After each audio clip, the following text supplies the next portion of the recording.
Salve, salve família, um bom dia, uma boa tarde, uma boa noite para você que nos acompanha aqui no GM Podcast. Eu falo bom dia, boa tarde, boa noite porque a gente não sabe quando o pessoal vai assistir o vídeo, né? Sejam todos bem-vindos aqui para mais um episódio onde contamos histórias do São Bento do Sul e da nossa região. E hoje a gente tem aqui dois especialistas em história, já falávamos em off aqui e a conversa foi longe. Nosso amigo Miguel, nosso amigo Mário, Nenevê, é isso? Nenevê, pronunciei correto, né? Correto. Origem francesa, né? Exato. O Mário hoje vai me ajudar a entrevistar o seu irmão, que tem uma bagagem enorme. Já vou fazer a leitura do currículo dele aqui, é muito grande mesmo, né? Eu sou o Christian, trabalho como historiador e também como jornalista, e a gente vai poder conhecer, ter o prazer, né, de saber um pouco mais sobre essa história aí que ultrapassa a fronteira, né? A gente tá falando só do Brasil, falamos em vários países aqui no off e vai ser algo bem legal. Então fica com a gente que a gente vai dar início, tá? Então, de antemão eu agradeço a presença de vocês aqui, né? Vai ser muito importante a gente falar, abordar de uma forma cultural, histórica, né? Tudo que a gente já vinha falando, o pessoal com certeza vai gostar. E eu queria, para dar uma introdução, fazer a leitura de um pedaço aqui do currículo do Miguel, que ele é bem extenso, e se eu errar alguma pronúncia em inglês, por favor, me corrija. A minha formação é em História. Atualmente, né, o senhor é professor titular aposentado da Universidade Federal de Rondônia, coordenador do Centro de Idiomas da Faculdade Católica de Rondônia, é graduado em Letras, Inglês e Português, né, pela Universidade do Sul de Santa Catarina, Unisul, em 82. Também em Estudos Sociais pela Fundação Educacional da região de Jaraguá do Sul, a UNERJ.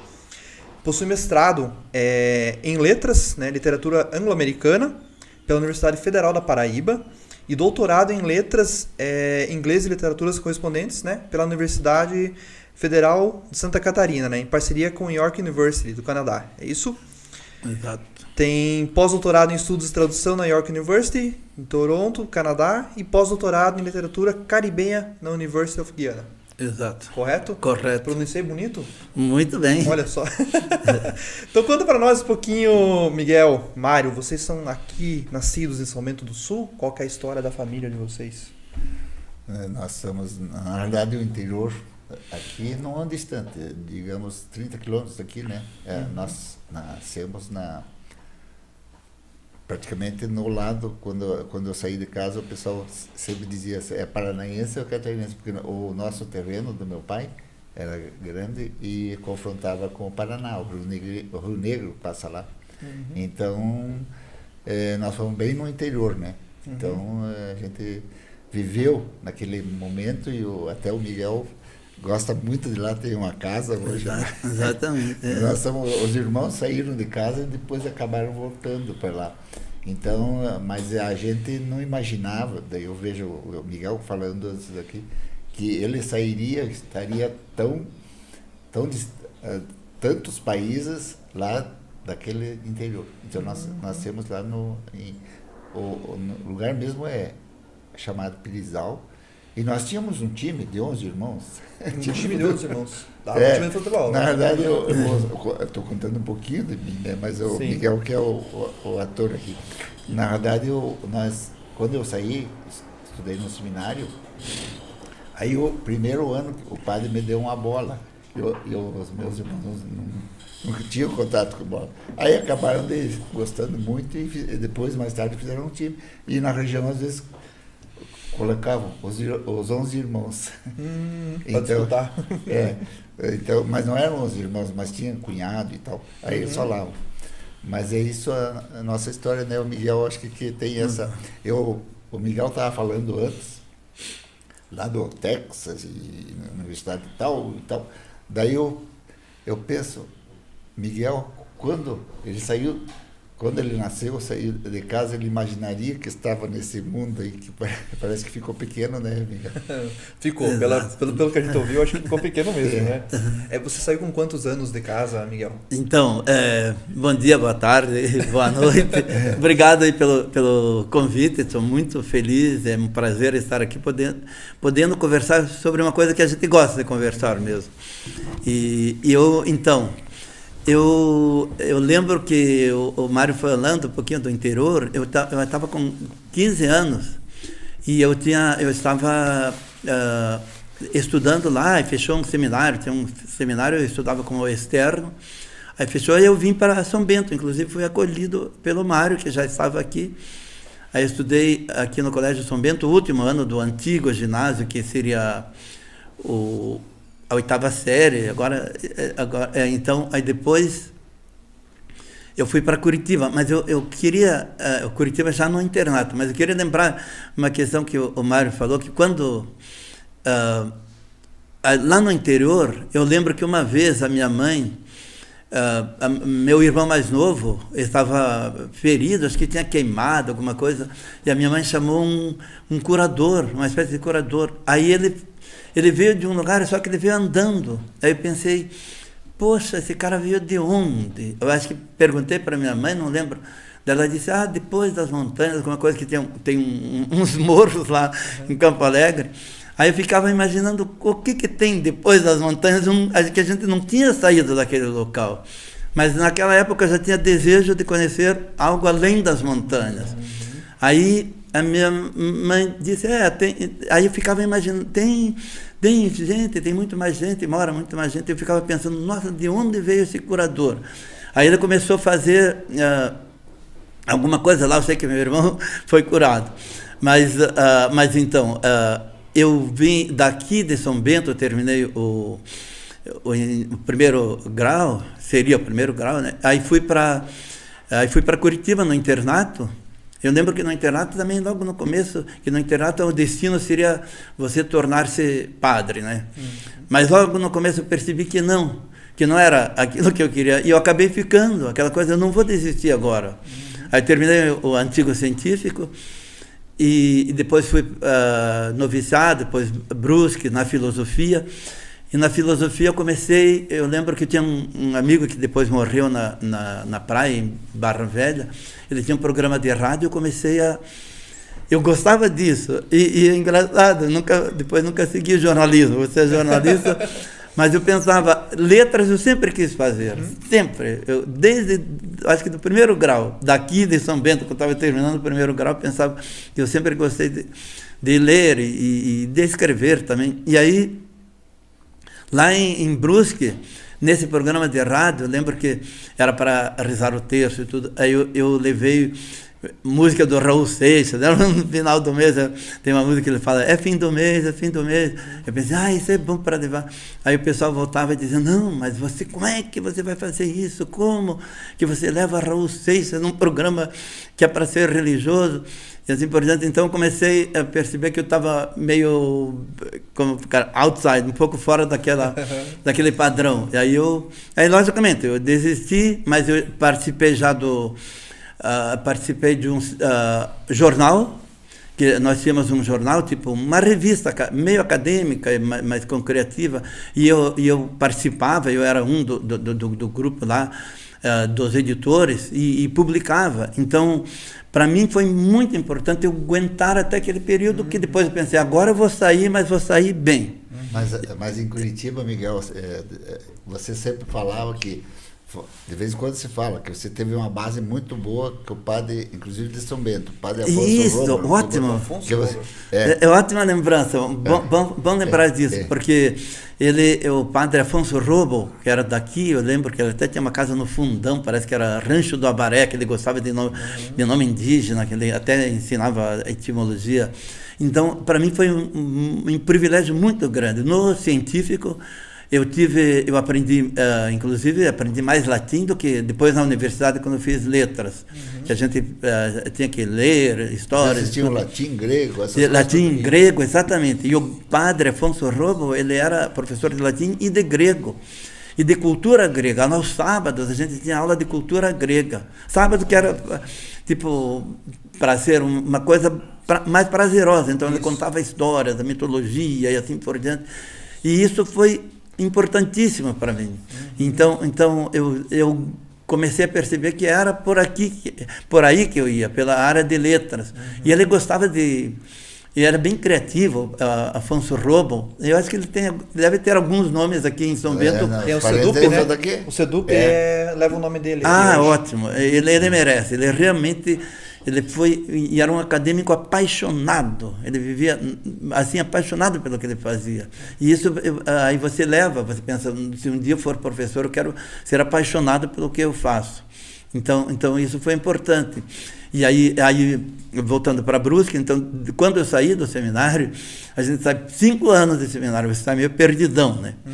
Pensa, puxa, eu vou fazer o quê? Você não sabe exatamente, não tem aquela entre aspas, malícia, né? E aí eu voltei para Jaraguá do Sul, né, que eu já conhecia um pouco, que tinha feito o noviciado lá. Aí tinha um padre que era lá de Jaraguá, ele, o Marshall. Aí ele disse, você vai trabalhar na biblioteca um mês, depois você arruma alguma coisa. Fiquei vendo na biblioteca, era ótimo, mas não era muito o que eu queria, até em termos de pagamento e tudo. Depois fui ao banco um mês, aí quando saí do banco eu não sabia o que fazer, fiquei 1 mês no banco. Aí eu estava andando lá no centro de Jaraguá, aí eu vi criança saindo da escola, pensei, agora eu vou ensinar. Eu estava dando aula particular de inglês já para a filha do dono do hotel onde eu morava, que no seminário, em Curitiba, tinha um padre que era Otto Seidel. Ele tinha voltado da Inglaterra, ele era fanático pelo inglês, fazia teatro e tudo. Então isso me animou também. Daí como eu dava aula particular, pensei, vou ver se tem aula aqui, o pessoal saindo da escola. Aí entrei, aí falei, olha, eu poderia ensinar inglês. Ela disse, nós temos 20 horas de aula, pode começar amanhã. Aí eu comecei meio assim, talvez despreparado para aquela coisa de escola. Não dá nem tempo de fazer o planejamento? Exatamente. E aí é bem no centro de Jaraguá. Acho que é Abdão Batista, a escola, bem no centro de Jaraguá, e o pessoal do centro é mais difícil, disciplina e tudo, quando você é meio seminarista e tudo. Aí quando passou um tempo, uma irmã, uma freira, que disse, você está com 20 aulas aqui, vamos para Schroeder. Já ouviu falar em Schroeder? Sim. É uma cidade, eu amo aquela cidade, porque lá é que eu comecei realmente. Aí fiquei só uma semana em Jaraguá, em Schroeder, uma cidade menor, mas 40 alunos, você vai ganhar o dobro, você vai ter 40 aulas por semana, você ganha o dobro, então vamos para Schroeder. Aí Schroeder eu comecei, e eu lembro que, como professor de inglês, aí pensei, eu tenho que me aperfeiçoar. Eu lembro que eu morava num quarto, numa pensão, e aí tinha um restaurante e tudo, aí eu botava na parede assim, I will go to England, porque eu pensava, como professor de inglês, eu tenho que estudar. Eu pensava em Inglaterra, você vê, depois eu conheci vários países, como a Austrália, a Índia, a China, Hong Kong, que tem língua inglesa também, Guiana, e tudo, mas na época eu pensava em Inglaterra. E eu coloquei no quadro. E eu lembro que até depois eu falei, quando fui para Lancaster, que foi o primeiro país de língua inglesa, eu falei até pro filho do Mário, o meu sobrinho, que é meu afilhado, o Marcos NV, eu falei assim, at least one dream comes true. Ao menos um sonho se torna realidade, porque eu estava... Era um sonho mesmo. E quando as pessoas falam, eu não realizei sonho, eu acho que esse foi o primeiro sonho. Só desculpa interromper, mas claro. É o seguinte, então você saiu de casa e foi indo assim, sem aquele sonho. Lá em Schroeder que deu aquele sonho. Exatamente, é isso mesmo. Então, porque o sonho é realizável. Você percebe que você disse que colocou no quadro, né? Exato. Eu coloquei no quadro, eu pensei, para eu ser um bom professor de inglês, eu tenho que morar. Não é que eu acredite que tem ótimos professores de inglês que nunca saíram do Brasil, tudo, mas eu pensava, para mim, eu tenho que ter uma experiência fora. E eu pensava em Inglaterra. Hoje eu já penso, podia ser Canadá e tudo. E aí eu realizei esse sonho. Mas esse sonho foi depois de eu ter terminado o mestrado, né? Porque eu já era professor, já estava trabalhando com isso. Então o que eu lembro sempre que eu coloquei lá em Schroeder, essa frase que me motivou muito. E que foi um sonho realmente importante. E aí pensei, como professor lá de Schroeder, eu já pensei, se eu continuar, eu vou, como professor, eu quero ser professor de universidade. E aí Eu lembro que eu terminei em Jaraguá, daí fui para Lages, um tempo de férias, estudava em tempo de férias, letras. Aí teve um professor que me incentivou muito, disse, você não pode parar na graduação. Aí terminei a graduação na Unisul, em Tubarão, e um outro professor mas falou a mesma coisa, né? Falou, olha, você não pode parar na graduação, você tem que continuar. Uhum. E aí eu estava sem trabalho em Tubarão, mudei de cidade, e aí ele começou a arrumar trabalho para mim. Eu lembro que você vai ensinar inglês para engenheiros da Unisul. Eu, engenheiros da Unisul, como é que pode? Eu um cara lá do Pirizal, lá do interior, começar a ensinar. E aí realmente ele disse, eu confio em você. Então, um professor, Wilson Schilter, aí até hoje eu lembro dele, acompanho. Sempre tem alguém que dá um empurrão.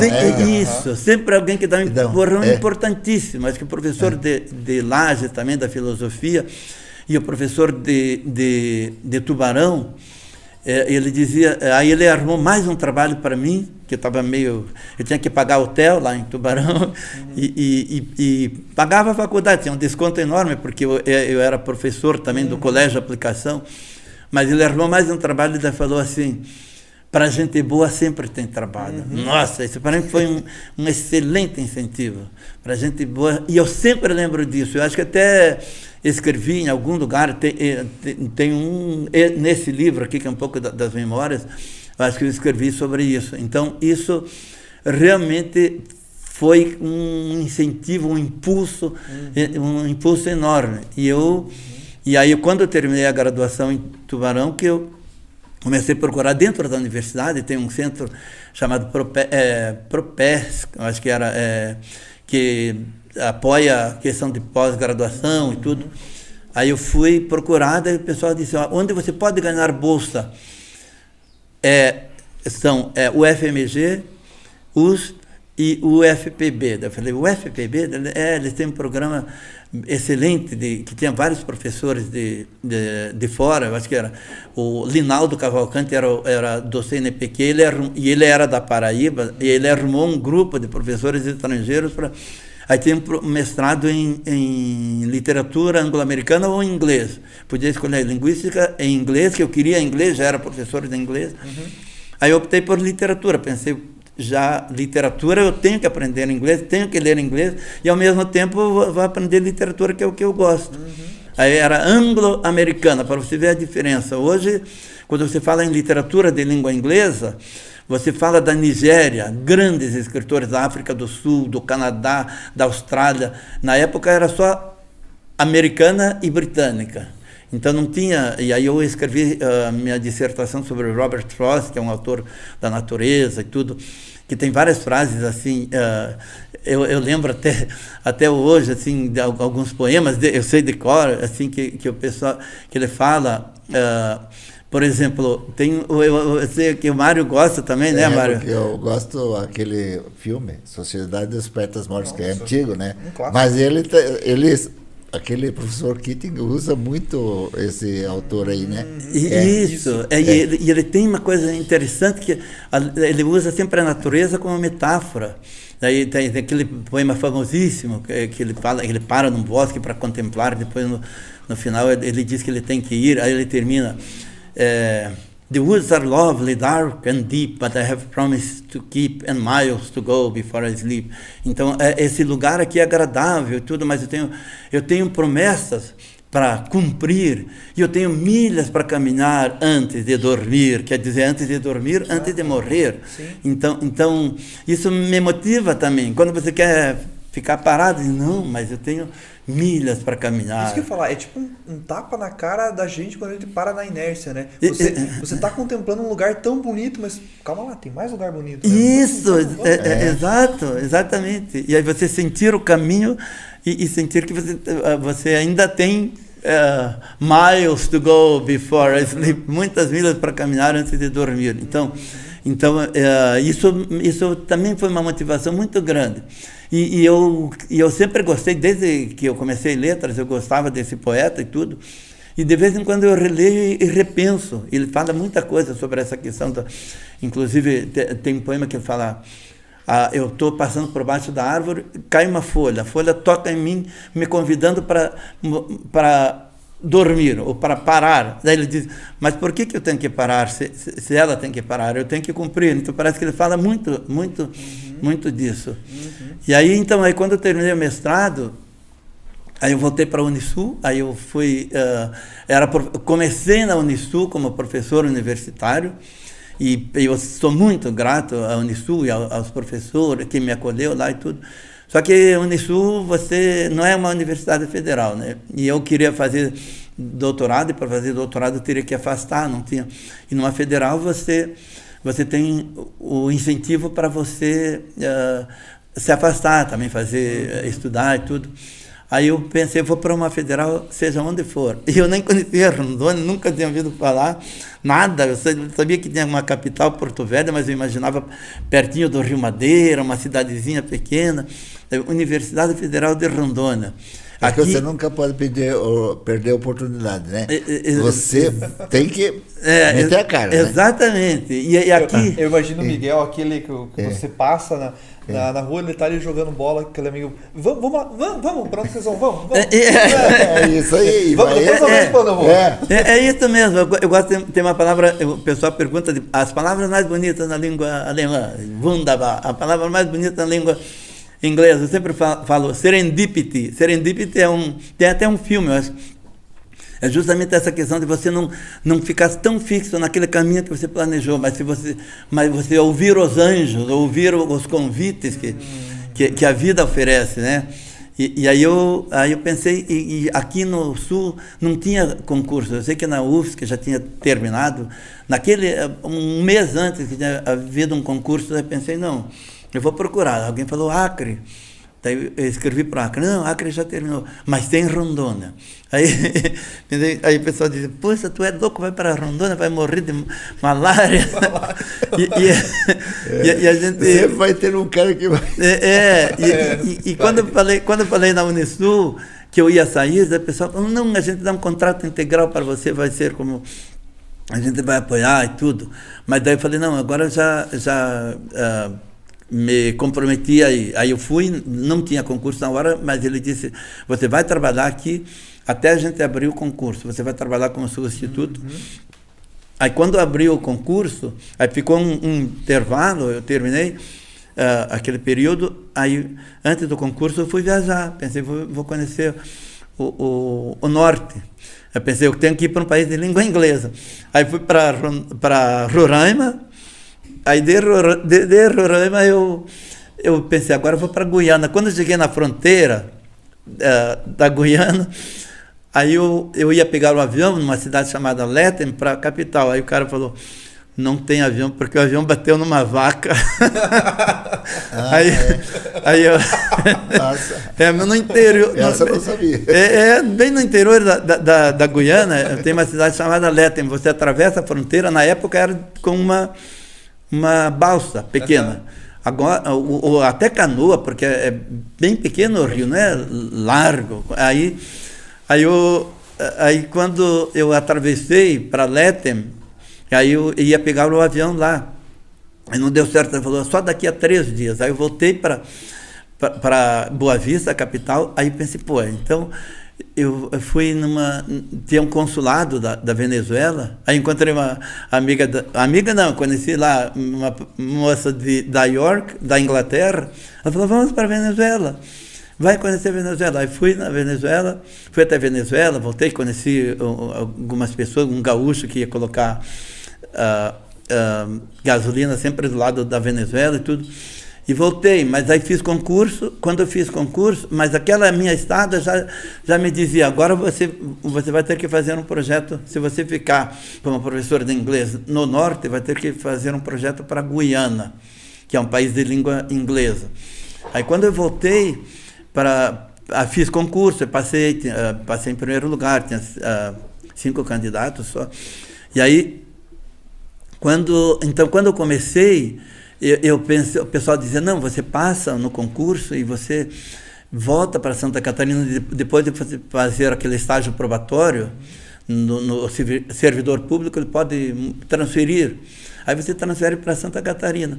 Aí passou um tempinho que eu concorri com uma bolsa para Lancaster, aí ganhei a bolsa, paga pelo Conselho Britânico, para estudar na Inglaterra, e eu queria literatura. Eles disseram, não tem literatura, mas tem um programa chamado CTE, que era técnicas para ensino de inglês e tudo, é meio ano só. Eu falei, não, claro que eu aceito. Aí o Conselho Britânico, aí tive que fazer uma prova, que eles são IELTS, né, tipo TOEFL, mas que é para Inglaterra. Eu fiz a prova e tudo, e fiz a entrevista, aí fui para Lancaster. Então, um detalhe, o inglês, né, que é hoje um diferencial, né, que você viaja todo mundo. Na realidade, o inglês, você optou pela literatura né? E o inglês, você teve a aprendizagem inicial do inglês foi em Curitiba mesmo, ou você foi fazendo, cumprindo etapas? Então, boa pergunta. Na realidade, antes eu tinha um inglês, mas eu acho que até no início, em Bates, eu tive aula de inglês, mas para mim era uma coisa meio distante. Eu sempre gostei de língua estrangeira. Eu lembro que na casa do meu pai, acho que até o Mário que tinha deixado um livro, Mon livre de français, meu livro de francês. Aí eu pensava, poxa, eu tinha que aprender. Aí, só que na época a gente achava, não, mas é uma coisa meio distante. Aí eu acho que no seminário foi importante porque o padre lá, ele levava teatros, vamos fazer teatro, vamos fazer aquilo. Então, uma coisa mais prática, talvez. Então, foi importante para mim. Mas eu sempre gostei de língua estrangeira. Eu acho que sempre pensava nessa possibilidade de ir para fora do Brasil. Mas é um diferencial, né? Você percebe que você consegue viajar mesmo, porque sabe o básico, né? Eu tenho um colega, acho que o Mário conhece, ele é de Santa Catarina, também está lá em Rondônia agora.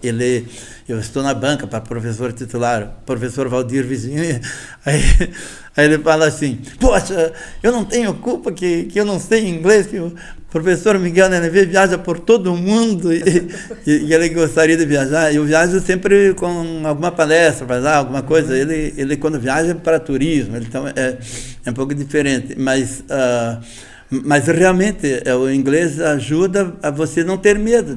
Tem um convite para ir para um país, um outro país, você acaba aceitando. Esse caso da Inglaterra, né? Quando você foi para a Inglaterra, você tinha segurança. Né? Exatamente. Isso que eu ia perguntar, porque uma coisa é você aprender inglês dentro do Brasil, a outra coisa é você chegar num país que ou você sabe ou você sabe. Isso, exatamente. Não tem como... Mas você não encontrou dificuldade lá? Então eu não encontrei, eu aprendi muita coisa, mas é boa essa pergunta, porque às vezes algumas pessoas têm preconceito também, acham que tem alguns dizem, aprenda inglês com nativos, não sei o que lá. Mas você pode aprender bem aqui no Brasil sem ser com nativo, tanto que eu fiz a entrevista no Conselho Britânico, fui aprovado pela entrevista, fiz o teste no Conselho Britânico aqui no Brasil antes de ir aí na Inglaterra. Eu lembro que as palestras, as aulas que tinha no começo, eu lia bastante antes já. Inclusive lá em Tubarão, a gente lia bastante livros em inglês no curso de letras, mas aí lá eu começava a identificar alguma palavra, isso aqui eu já conhecia na leitura, mas não conhecia. Então isso me ajudou muito. E eu viajei bastante na Inglaterra. Eu lembro que eu fui elogiado depois o Conselho Britânico faz um relato do aluno, a gente tem que fazer um relato, eles fazem. E eles elogiaram muito porque eu fui para Liverpool, eu fui para Manchester United 3 vezes. Esses dias o meu sobrinho o Lucas, meu sobrinho, estava com uma camiseta do Manchester. Aí eu falei, eu duvido que você vai encontrar uma outra pessoa que já foi no estádio do Manchester, que eu fui 3 vezes. Então eu aproveitei bastante isso também. E na Escócia... Pode falar, mas desculpa, é só para não deixar passar. Porque ele tem o hábito, talvez você também tenha o hábito de leitura. E muita leitura, isso dá visão muito ampla, inclusive da língua, né? Dá. Mas eu sou fraco nisso aqui, porque tem que ter esse hábito, né? Você vai em todo aquele lugar, você está lendo, né? Quantos livros você leu e tal. Então você veja que na Inglaterra, né? Ele esteve lá e já tinha toda essa por leitura também, né? Isso é importante. Eu conhecia bastante da literatura inglesa também. Isso é mesmo importante, Mário, como você fala. Aí por exemplo, eu lembro que em toda cidade que a gente visitava, por exemplo, você lembrava de um autor que tinha nascido lá. Eu lembro que quando eu fui para a Escócia, então eu lembro de poetas que visitava, Robert Graves e assim por diante. Então você começa a pensar aí em Wordsworth, que é perto de Londres, também, daí falava, vou no cemitério e tal. Daí alguém até comentou, uma pessoa disse, não, Miguel gosta de visitar o cemitério, mas é porque tinha túmulo do poeta e assim por diante. E isso ajuda na conexão também, da descrição dos lugares. Quando eu fui para Stratford-upon-Avon, que é onde o Shakespeare nasceu, que é a terra do Shakespeare e tudo, então dá para ter uma conexão melhor. Eu acho que a leitura também ajuda a dar um pouco de segurança também, até para conversas e tudo. Essa diversidade, né? Exato. Sim, o Miguel falou do cemitério.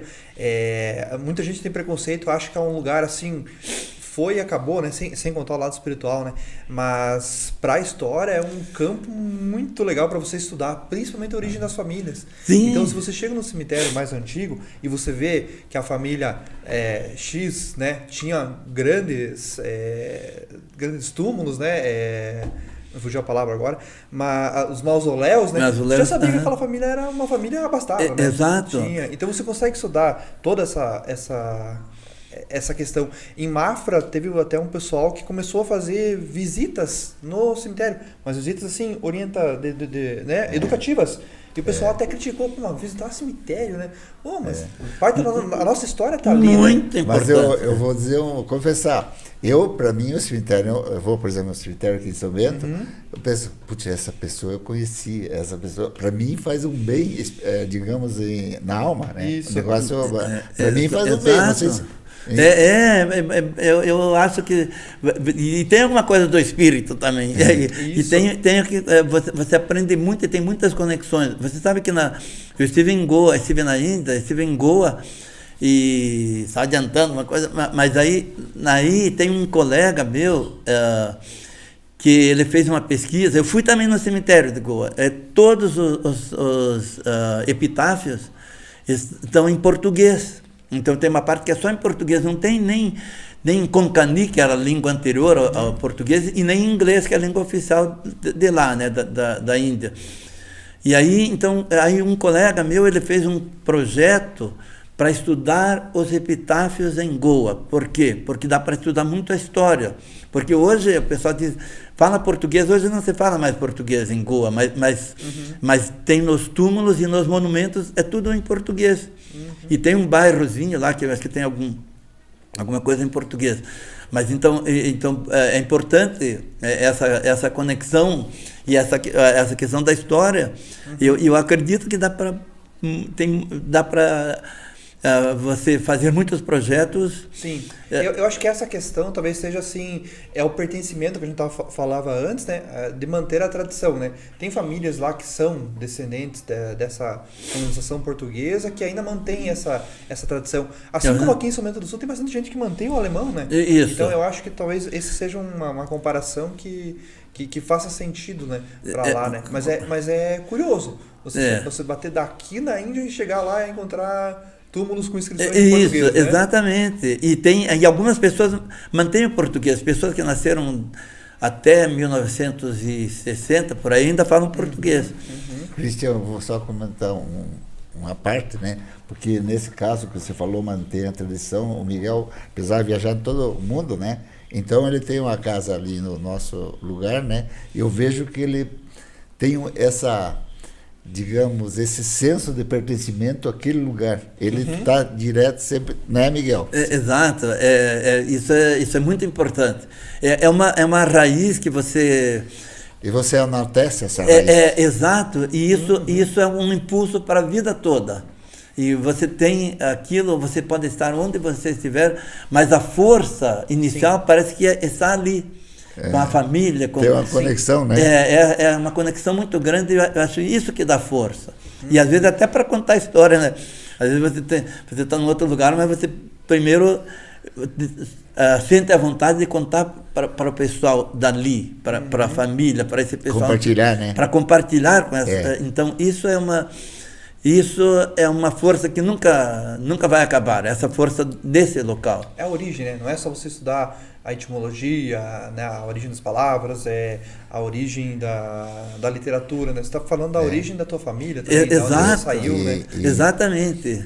Eu queria dizer mais uma coisa, porque o nosso pai também gostava de escrever, até o final da vida ele escrevia. Mas ele escrevia a forma dele, mas ele escrevia bem. Ele escrevia, ele gostava, ele tinha motivação. A gente via que era uma motivação depois que ele não podia fazer muita outra coisa, mas ele podia contar a história. E tem uma escritora da Nigéria, muito premiada, talvez você conhece, Chimamanda Adichie. Aí ela tem até um texto que tem, agora você pode até assistir pelo YouTube, que ela fala o perigo da história única. Aí ela fala muito, ela diz que contar história é salvação. Você se salva muitas vezes contando história. Então, às vezes tem uma pessoa que quer contar história e não pode, aí você para e ouve. E até estava vendo, tem uma biblioteca, né, eu acho que é na Dinamarca, eu acho que vocês viram, né, que ela tem... O pessoal, em vez de pegar um livro, você marca um encontro com uma outra pessoa que você nem conhece, você senta igual nós estamos sentados aqui, aí diz, agora você conta a sua história.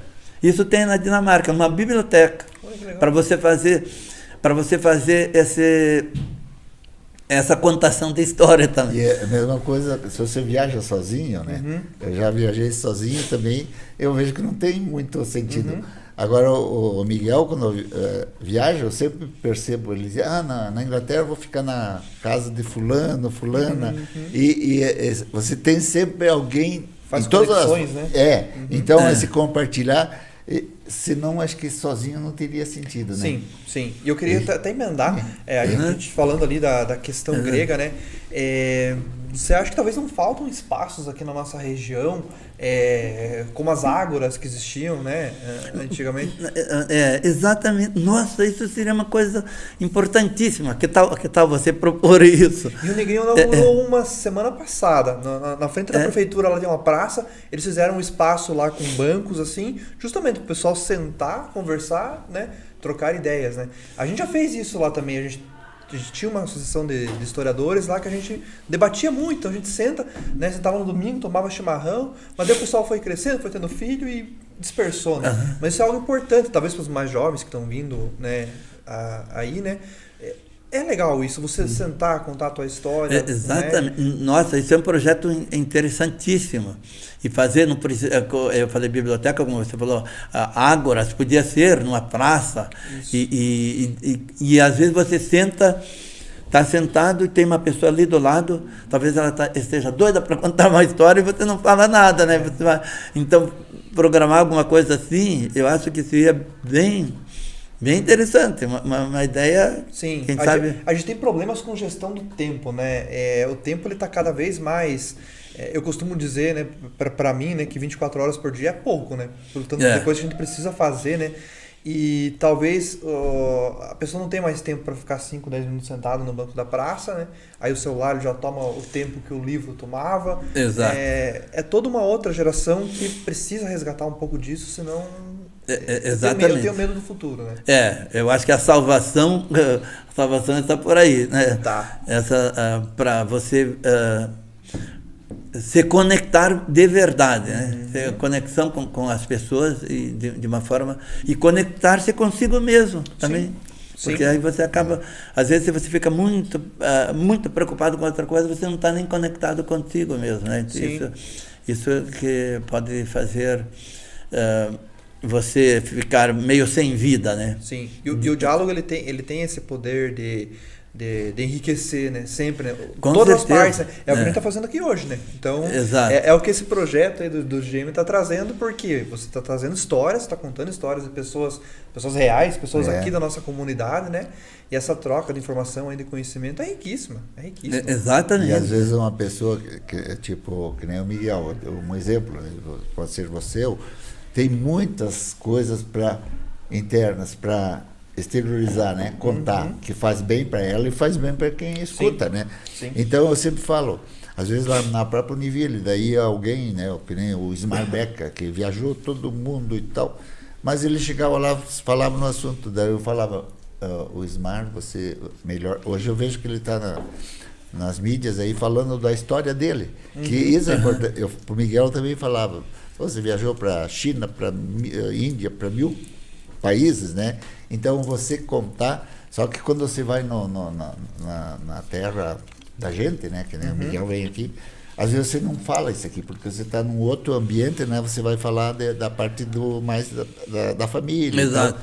Mas essas coisas são importantes também, né? Com certeza, muito importante. E é algo que, assim, bem lembrado, às vezes a gente tem até é uma salvação, como eu digo, contar a história é uma salvação. Então, às vezes você tem essa história ali e alguém não toca na necessidade de falar. Aí você acaba meio que dizendo, não, a pessoa não tem muito interesse, mas na realidade é importante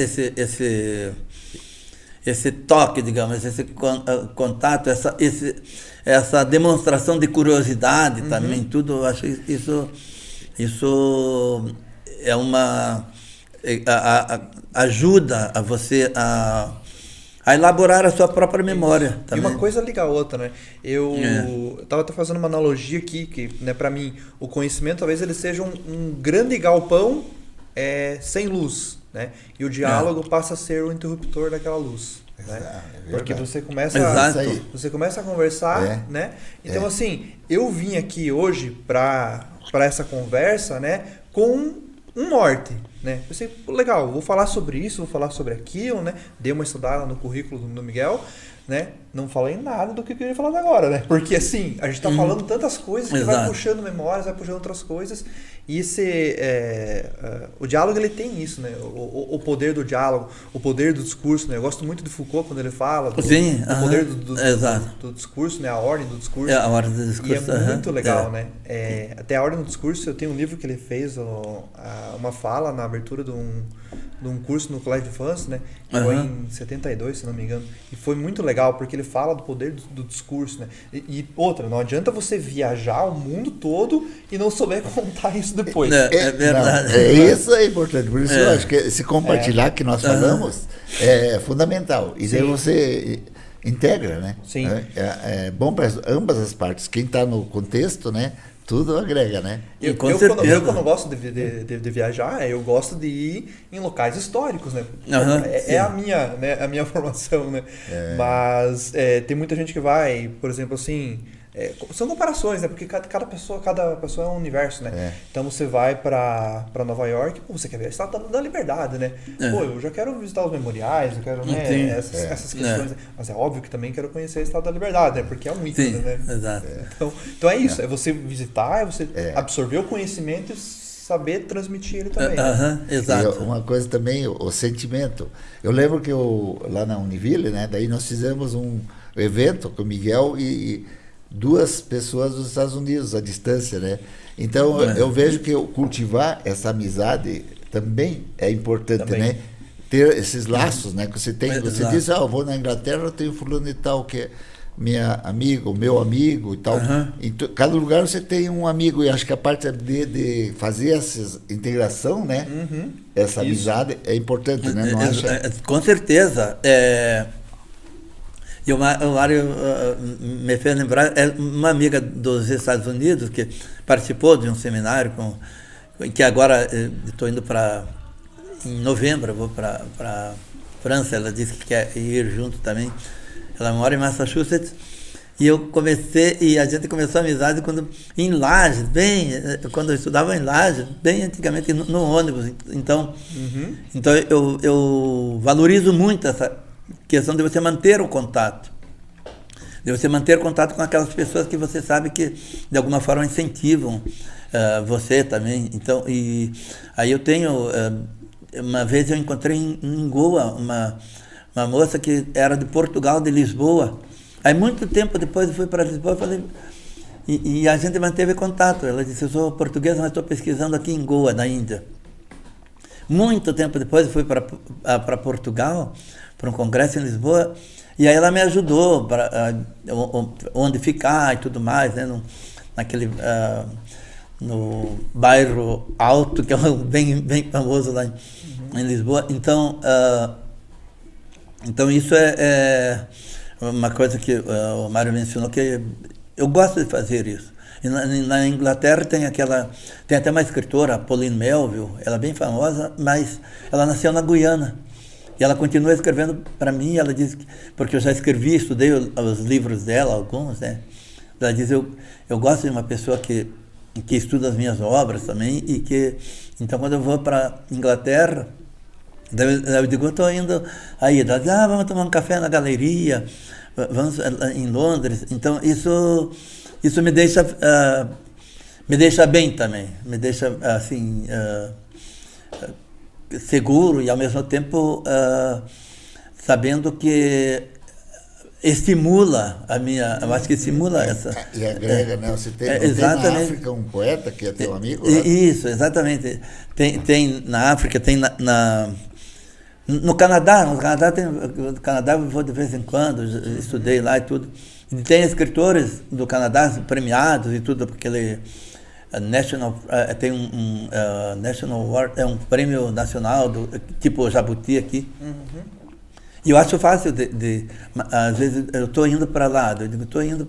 Então, isso para mim também é um estímulo. Agora, eu estava lembrando que quando eu falei de Santa Catarina, que eu voltaria para Santa Catarina, eu ia lá em Rondônia, voltaria para Santa Catarina. Então, uma coisa importante que me fez manter na universidade lá foi que eu percebi que a conexão com o exterior lá é muito melhor.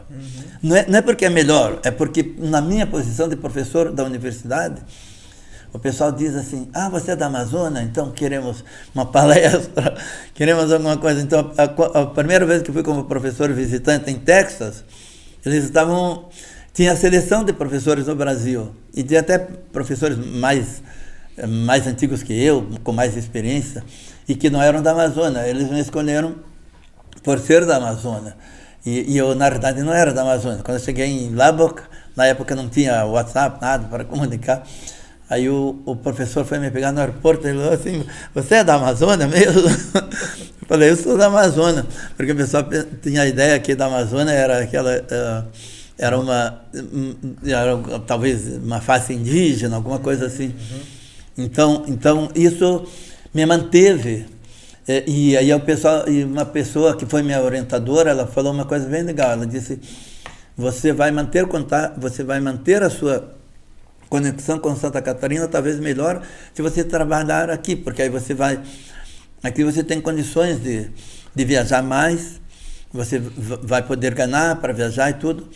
E foi o que aconteceu. Então eu fiz um doutorado em Santa Catarina, voltei para bancas, já fui convidado para bancas na UFSC, inclusive de letras, mas de outras áreas. Então a Amazônia, Porto Velho, para mim, me permitiu muito essa conexão. Quando eu terminei, me aposentei como professor titular, aí eu pensava, eu sempre já tinha trabalhado em alguns países como professor visitante, aí eu pensei, eu querer trabalhar de novo. Aí, o primeiro país foi a República Tcheca. Eu nunca tinha pensado em República Tcheca.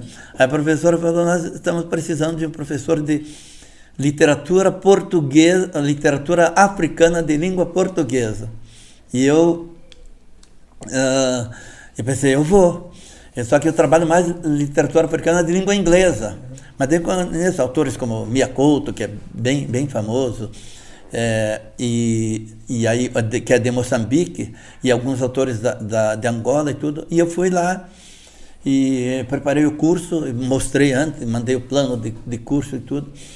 E para mim, na República Tcheca, a gente aqui em casa, minha mãe falava bem polonês. Ela gravou algumas frases em polonês e incrivelmente foram importantes. Por exemplo, gdzie, que é onde, e assim por diante. Então você identifica alguma coisa e você identifica com o local.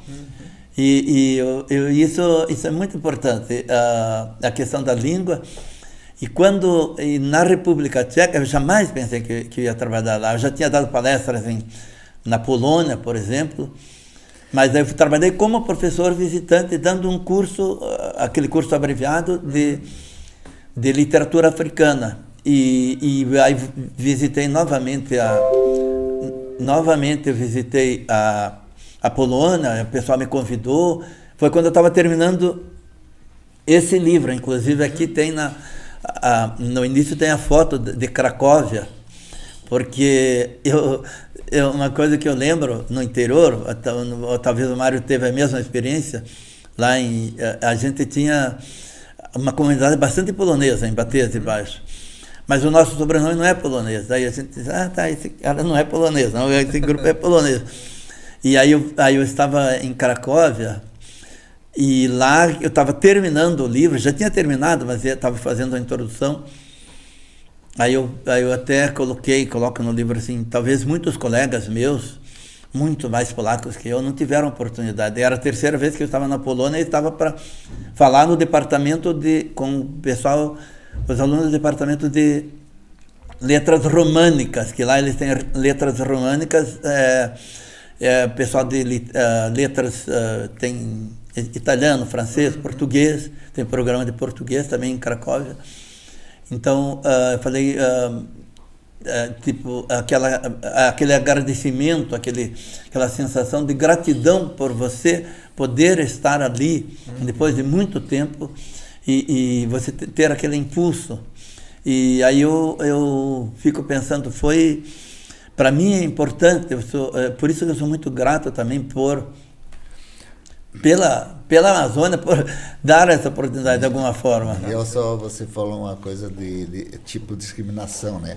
Você, nesse mundo que você viajou tudo aqui, você alguma vez, por ser brasileiro, sentiu-se discriminado ou pelo contrário? Sofreu xenofobia em algum momento? É uma boa pergunta, porque talvez antes eu não era tão desperto para isso, mas eu achava que eu não sentia.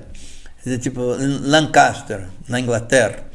Só que depois você começa a lembrar, por exemplo, eu acho que eu tinha na Inglaterra, eu jogava futebol e tudo, e eu tinha talvez mais amizade com as pessoas que não eram de lá, às vezes muita gente.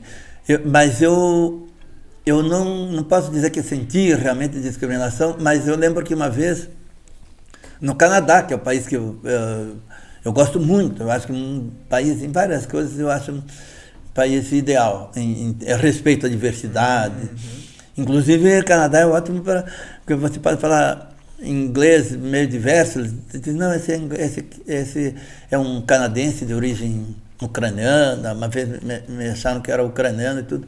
Mas uma vez eu estava conversando muito bem com a pessoa, aí quando eu mostrei o documento que precisava mostrar, daí a pessoa já ficou meio, tipo assim, não valorizou muito. Então a gente percebe isso. E às vezes, então tem casos assim que você sente que é discriminado e tem casos que você sente que você é melhorado. Eu lembro que lá em Lancaster, eu estava numa pub, né? E eu gostava de ir em todos os lugares, a professora me elogiava por isso. Tinha uma professora que era só de cultura britânica, e aí ela elogiava. Aí eu estava numa pub e o cara a gente estava conversando, aí eu falei, em vez de falar rum, eu falei room. que era frio, né? Gostava de tomar um rum, né? Aí o cara, tipo, aquela cachaça britânica, aí o cara falou, we don't have room, porque em cima tinha mas estava cheio, né? Aí eu falei, aí eu lembrei, rum. Aí daí ele falou, você é de onde? Eu falei, eu sou do Brasil. Ele falou, você sabia que ontem era aniversário do Pelé? Aí, caramba, aí eu pensei, nossa. Era uma obrigação tua saber que era aniversário do Pelé. Exatamente. Eu falei, é mesmo. Ele sabia. Ele sabia, a gente começou a conversar. E outra vez eu estava numa pub também, em Lancaster, e o cara estava assistindo o jogo. Daí, lá eles colocam o jogo, sempre é sábado. Difícil ter jogo no domingo, jogo de futebol. E eu estava assistindo, acho que era Leeds United com outro time, parece que Aston Villa. Aí o cara diz, você gosta de futebol? Eu falei, gosto. Aí comecei a dizer que era do Brasil, daí ele what are you drinking? Eu falei, white wine. Aí, another white wine for him. Então, eu trago mais um vinho para ele. O que você está bebendo? Vinho branco. Então traga mais um vinho branco para ele. Aqui que eu pago tudo. Aí começou a falar sobre o Brasil e disse, você sabia que eu assisti o Pelé em 1996? 1966, que teve a Copa na Inglaterra. Aí o pessoal começou a conversar. Então, nesses momentos, você sente que você é elevado, talvez, por alguma coisa assim. E também a questão nos Estados Unidos, quando eu estava ensinando cultura, Brazilian Life and Culture. Então, a vida e a cultura brasileira. Mas eu falava, como eu sou da literatura, a gente trabalhava mais com obras literárias brasileiras. Macunaíma tinha inglês, tudo que tinha inglês, eu fui na biblioteca e pensei, esse pessoal pode ler, que tem inglês. E aí tinha o pessoal que, logicamente, que valorizava. E aí eles tinham um pouquinho aquela ideia que o pessoal critica agora, que diz, não é exatamente assim, que o racismo é mais escondido no Brasil, mas eles têm a ideia de que o Brasil é menos racista, menos discriminatório do que lá. Então, algumas pessoas, às vezes, se aproximavam da gente por isso. E é bem interessante que, uma vez, tinha uma pessoa que achou que eu não era do Brasil. Quando eu soube que era do Brasil, falou, não, então você é legal e tudo. Então acontece, eu acho que acontece os dois lados. Diz, não, o Brasil, a gente sabe que o Brasil a gente é aceito e tudo. Então tem essa aceitação. Mas normalmente eles colocam no mesmo saco, como literalmente, no mesmo saco, quando é do Sul ou da América do Sul, que eu digo o Sul global, como eles chamam, né? Normalmente o Sul global é diferente. Uma vez eu estava indo para a Índia e aí em Londres tinha bastante indianos, aí eu vi que eles colocavam, a gente ficava num lugar do aeroporto bem assim, mais sombrio e tudo. Então é impossível você não dizer que você não percebe nada. Eu acho que existe isso. E por outro lado, eu lembro que nos Estados Unidos, eu acho que existe aceitação. Eu estava lá, a maioria vai de terno e gravata para dar aula, né? Aí fica assim meio, tem uma cátedra. Você deu aula lá, né? Sim. Foi professor visitante em primeiro lugar lá. Aí quando eu nos primeiros dias eu ia de terno e gravata, eu estava meio desconfortável. Aí um dia eu pensei, não, eu vou do jeito que eu faço no Brasil. Só que era, lógico, mais frio, mas não ia. Mas aí não ia vestido como eu vou lá em Rondônia, lógico, assim, por causa do frio. Mas eu comecei a ir sem ser de terno e gravata. E eu quase não usava aquela cátedra. Você sobe um pouco e tem... Aí no final de semana, a gente tinha um encontro com os alunos, principalmente os da pós-graduação. Aí os alunos comentaram, nossa, nós percebemos que você ficou muito melhor quando você foi do seu jeito brasileiro. Então isso também é valorizado. A gente tem que ver os dois lados. Sim. Eu acho que tem que... muitas vezes no começo você vai aqui com medo, não, eles vão me discriminar por isso. Mas se você depois mostrar a sua identidade, eu acho que fica mais fácil. Sim. Você falou que não utilizava a cátedra, né? Eu não utilizaria por um pensamento que eu tenho. Não sei se é o mesmo. Por que você não utilizava a cátedra? Então, primeiro você se coloca acima, como superior. É isso aí. E tinha alunos que eu me sentia bem porque eu, por exemplo, eu falei do Rod, acho que a gente estava conversando em off antes que tem o rodeio, e os alunos me convidavam e eu ia. Aí tem uma aluna que dizia, não, a gente ensina você. Eu falei, nossa, essa dança eu não sei. Talvez para eles não era comum um professor participar exatamente, do cotidiano ali do exatamente, do aluno, né? Isso, porque um dia eu fui jantar com um casal de professores de alemão, mas era... Aí o pessoal, eu falei, vocês vão eu fui sábado passado. Aí a mulher falou, nós não vamos. Daí eu falei, por que vocês não vão? Ela disse, because students go there. Porque os alunos vão lá. Então o professor não pode ir onde o aluno vai. Tem uma separação hierárquica que não precisaria, não, parece. Não. Mas é algo assim, cultural deles, e tudo bem, né? Tudo bem. E algo que para nós, né, não E o professor Corma, esse negócio cultural, ele defendeu o doutorado dele, a tese lá na Espanha, né? Espanha. Daí ele disse que lá para defender, o cara fica sentado, porque ninguém pode ser... É isso.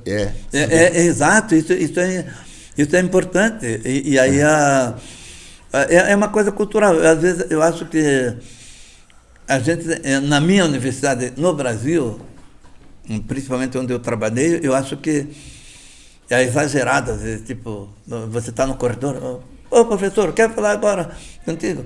E lá você só tem as office hours, né? As horas que você pode atender, senão você não atende. O professor acha isso no direito e ele tem direito de não atender. No Brasil, às vezes, é muito exagerado, porque ele não marca hora nem nada. Eu, quando dava aula, eu respondia no WhatsApp, os alunos O que eu trabalho para amanhã mesmo? Não, aqui. E é comum, né? Exato. Uma vez eu lembro que estava com... Até lembro o nome da aluna, Amanda, lá nos Estados Unidos. Eu fui elogiar o trabalho dela. Disse, olha, nossa, eu gostei do seu trabalho. Acho que ela falou sobre Macunaíma, e para um americano é bem difícil. Ele leu em inglês e tudo. Aí ela disse, obrigado por conversar comigo. Eu falei, vai. Ela disse, porque... Estou aí para isso, né? Exatamente. Ela disse, mas aqui os professores não conversam fora do office hours. Então dá para ver essa diferença. E eu acho que é bom... Eu gosto dessa... Por isso que eu gosto de conhecer vários países, porque você vai vendo que tem alguma coisa que você é exagerado aqui, tem alguma coisa que você pode negociar, entre aspas, essa diversidade. E inclusive em inglês, no linguajar, tem expressões que você usa na Guiana, na Índia, que são diferentes. Aí você não pode nunca dizer que é só assim. Eu, como professor de inglês, muitas vezes eu dou palestras sobre essa questão de você não intimidar o aluno. Não, você falou water, mas é water. Desculpe, vou ter que tomar uma água. Pegando nesse gancho, eu também estava fazendo umas reflexões antes, porque assim, no Brasil a gente tem muita gíria, né? Então a primeira vez que você chegou num país estrangeiro, eu garanto que se deparou com gírias que talvez você não tenha estudado, né? Porque você estuda a língua formal, né? Exato. Eu sigo um humorista que ele é da França e ele está morando no Brasil há pouco tempo, então daí ele faz assim piadas com o que a gente fala no Brasil, né? Então ele estava explicando para um amigo dele, que, acho que eles foram num restaurante, e daí a garçonete chegou, né, e falou, pois não. E daí o pois não nosso, né, tipo assim, posso ajudar, né? O que seria, né?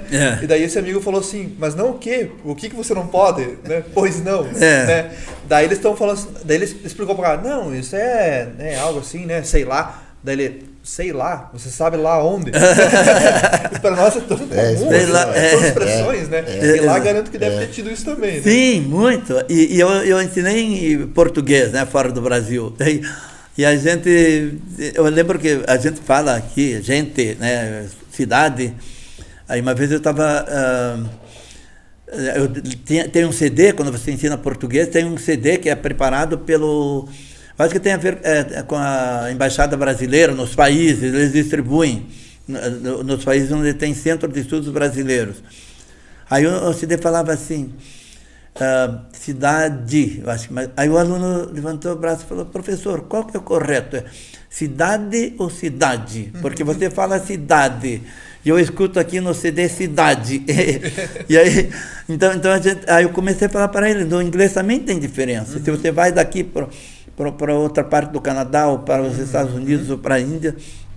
E aí o aluno chegou, parou e falou, professor, tem um diálogo que, num restaurante aí, quanto tempo vamos esperar? O cara disse, 5 minutos. Tinha no CD, o aluno levantou, professor, é igual a 2?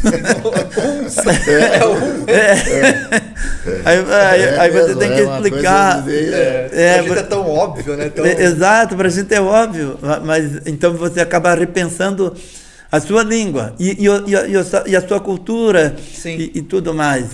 Assim como o professor falava lá do room, né? Tem um room que daí ele parece que é quarto, tem o room que é a bebida e tem o run que é o corra, né? Exato. Se você não prestar muita atenção na pronúncia da palavra, você se perde no contexto. Exato. Isso, o contexto é sempre muito importante. E às vezes você... E essas experiências você não tem que ter medo. Eu acho que uma coisa que eu falo para os alunos, nunca pode ter medo de você ter a experiência. Não, porque tem gente travada, assim, que diz, eu não falo nada inglês e estuda muito, porque tem medo. Eu acho que eu sempre fui muito tímido, mas para falar a língua estrangeira, até na Polônia, que eu sabia pouquinha coisa, uma vez eu parei, estava indo estava em Berlim, aí peguei um trem para ir para Polônia, Szczecin é a cidade. Aí eu fui, em vez de parar na estação central, lá em Szczecin, na Polônia, parei numa estação antes. Na estação central tem gente que fala inglês. Eu parei antes, aí não sabia nada. Pensei, e agora? Aí vinha uma mulher lá, pensei, e agora? Eu tenho que ir para o centro, para o centro da cidade. Aí algumas palavras me ajudaram, J, assim por diante. Mas se você pensar que você tem medo, se você tiver medo de falar porque você não pronuncia correto, você nunca vai pronunciar. E às vezes eu tive alguma experiência, alguns professores de inglês, às vezes eles intimidam. Dizem, não, você fala, um aluno uma vez falou 20, estava contando, acho que era a 7ª série até, isso eu vi numa prática de ensino.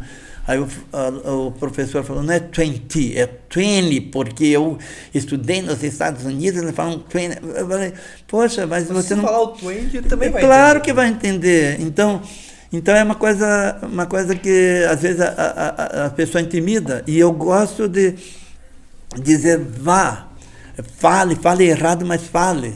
Tem uma poeta indiana que ela fala, ela diz assim, ela tem um poema em inglês bem legal que ela diz, eu falo 3 línguas, escrevo em 2 e sonho em uma.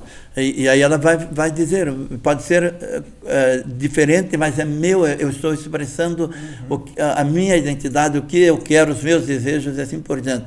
Alguém pode achar estranho, mas eu estou comunicando. Isso que é importante. Uma coisa que você falou, né, que você se sentia inseguro, né, aqui no Brasil e tal. Eu acho que quando você encontrou o seu ponto forte, que é isso aqui, todo o conhecimento no exterior, né? Você disse que você comentou que no exterior se é mais seguro, né? Que é mais. Eu acho que quando a pessoa identifica os seus pontos fortes, ela já fica bem mais segura e que tem essa. Às vezes a pessoa não percebe, né? Essas coisas, os pontos que ela tem de fortaleza, né? Sim, é verdade. Isso é muito importante.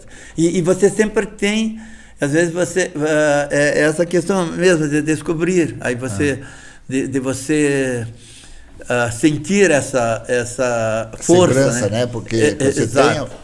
Isso aqui às vezes você não percebe, você acha que você é um cara, né? Exato, exatamente. Aí tem aquela força e tem uma. Às vezes a gente tem alguém que fala assim: quando você pensa que você está um pouco fraco, respire e diga a força que está aqui do meu lado, está comigo. Então, mas é isso. Você tem, a gente percebe. A gente tem os pontos fracos, mas percebe a força também. Com as forças combate os fracos. Exatamente. E essas conexões. E às vezes a gente não vê as forças para combater os fracos. Às vezes a gente não percebe que tem, né? Exato, exatamente. E isso é importante. A gente vai descobrindo. E tem alguns. Metendo a cara mesmo, né? Fazendo exato. Você faz 1000 coisas. Pergunta, Miguel, se você fosse escolher, nessa diversidade, você vive viajando o mundo inteiro, fosse escolher um país para permanecer, você escolheria qual seria? Qual e por quê? Então, eu lembro que uma pessoa na Alemanha me perguntou isso, eu estava no interior da Alemanha, e muito legal, no interior de Regensburg, aí tem uma pessoa perguntou assim, a gente estava comentando sobre Índia, sobre China, Macau e tudo. Aí eu falei, eu pensei um pouco, eu acho que ele queria dizer, que ele queria que eu dissesse que era Alemanha. E a Alemanha eu gosto, a República Tcheca eu gosto muito também. Inclusive na República Tcheca, Boêmia, naquela região, eu passei um Natal e eu estava com uma amiga, Petra, né? E a minha mãe, nossa mãe, nossa avó materna é daquela região da Boêmia. Então você sente um pouquinho, parece que é alguma comunicação. E bem interessante, na fronteira da República Tcheca com a Alemanha. E aí eu pensei, poxa, mas eu não vou dizer que é nem a Alemanha. Aí eu falei Canadá, mas talvez porque Canadá eu já conheço muita gente, eu me sinto muito bem, assim, porque já conhece, tem todas as conexões, e o outro porquê, porque Canadá é um país que respeita muito a diversidade, é um país assim que, por exemplo, em termos até linguísticos, porque Canadá você ouve no rádio, muitas vezes você ouve assim, here in Toronto, 7 o'clock, aí você vai ver na rua, Toronto, do you like Toronto? Então tem uma diversidade linguística, e como tem o francês também, que Quebec é de língua francesa, então é a única província de língua francesa, mas mais ao norte, né? Mas o país todo oficialmente é bilíngue. Então se você tem o direito de falar francês, e se você vai num lugar público do governo, alguma coisa federal, você é obrigado a falar as duas línguas. Então acho que por isso também tem essa diversidade, tem muita coisa que eu aprendi no Brasil lá no Canadá, ou de literatura, ou outras coisas então tem uma abertura muito grande. Nesse aspecto, eu acho que se fosse para eu escolher hoje, eu escolheria Canadá, mas eu não acho que é mais bonito, em muitos aspectos é muito frio, praticamente de outubro até março, é frio, como a primeira neve normalmente cai já em outubro. Então, mas o pessoal não é frio lá, né? Assim, um pouco, o pessoal é um pouco frio, é diferente. Eu acho que é aberto. Uma vez uma vez eu viajei de Montreal para Toronto, daquele minibus, que são micro-ônibus que vai umas 20 pessoas, mais ou menos. Aí tem uma pessoa sentada do meu lado, aí eu comecei a conversar com ela, aí ela começou a conversar, ela disse... E ela é uma psicóloga, e ela disse, aqui no Canadá as pessoas não conversam, tudo, mas ela também não estava conversando. Então, eu acho que o Canadá é frio, assim, é mais frio pelo clima e é frio... Porque o pessoal liga, quando é um lugar frio, né, diz, não, o pessoal já fica também na Exato, só que ao mesmo tempo é muito, eu acho que é muito aberto, muito respeito pela vida e pela diversidade. E eu tenho amigos lá que demorou às vezes para fazer amizade, mas quando a gente vai lá, tem um escritor, inclusive, a minha orientadora faleceu agora, mas são pessoas que... A última vez que eu fui, então fiquei um tempo na casa de uma poeta, que eu traduzo, ela está com 80 anos agora, mais ou menos, mas depois fiquei na casa de uma professora da York University, num apartamento. Então, mesmo que o contato seja meio distante, então tem isso. Então, o Canadá é um país que eu talvez hoje eu gostaria, mas não vou dizer que é o melhor. Eu acho que a cidade, uma das mais bonitas que eu visitei, eu acho que foi Edinburgh, lá eles falam Edinburgh, né, na Escócia. Eu acho que muito. A Escócia diz que é muito... É muito bonito. Eu fui, era no outono, mas que a primavera deve ser melhor ainda. Nossa, é bem arborizada. Né? Isso, bem arborizada, muitos jardins e tudo. Então, eu acho que talvez um dos lugares, uma das cidades mais bonitas. Mas quando eu estava em Goa, aí eu estava primeiro em Bombay, na Índia, que é uma cidade mais ou menos do tamanho do Rio de Janeiro. Aí pegamos um trem, fomos para Goa. Aí, Goa, como tem a colonização portuguesa, então tem uma alimentação mais parecida com a nossa. E lá eu podia tomar cerveja. Em Bombay eu não tinha... Era difícil deixar cerveja e tudo. E muita praia, muita coisa boa. Aí eu pensei assim, quando eu morrer, se tiver paraíso, eu quero vir para cá. Então, é para Goa. Então Goa é muito... muito legal nesse aspecto. Só que tem alguma coisa cultural que é diferente. O Goa é o berço da música eletrônica, né? Eles costumam falar. E a produção cultural lá é muito grande. Isso. E lá tem uma coisa interessante, porque é um país de língua portuguesa, que não é mais, né? Um país não, uma região. Inclusive, acho que o Zico jogou um tempinho lá, ou foi técnico, tempo bem curto, acho que foi técnico. Mas o que eu acho interessante é que eles estão voltando, tem o Konkani. O Konkani era a língua antes dos portugueses chegarem, 1490, por aí. Aí quando os portugueses chegaram, então foi implantado o português, só que de uma forma meio forçada, né? Forçada. E agora eles estão aprendendo o Konkani, reaprendendo e ainda, logicamente, o inglês é a língua oficial. Aí eles param na rua e tem a questão do tempo que eles falam. O tempo é diferente lá para eles. O pasto que eles dizem é diferente, você não tem muita preocupação com correria, né?